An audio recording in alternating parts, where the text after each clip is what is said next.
अदाकारा सजल अली ने पहली मर्तबा अपनी मदद को दिखाएंगे आपको आज की इस वीडियो में। तो उससे पहले मेरे चैनल मसाला न्यूज़ को ज़रूर सब्सक्राइब कर लें।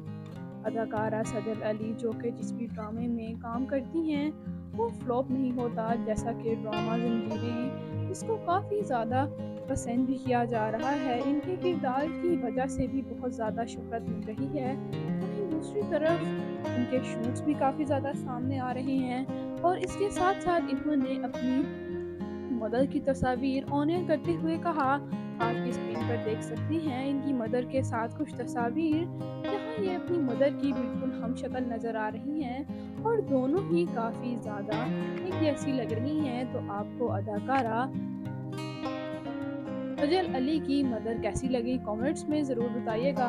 तो मैं मिलूंगी किसी नई वीडियो में किसी नई अपडेट के साथ, और शोबिस से जुड़े रहने के लिए मेरे चैनल मसाला न्यूज़ को ज़रूर सब्सक्राइब कर लें।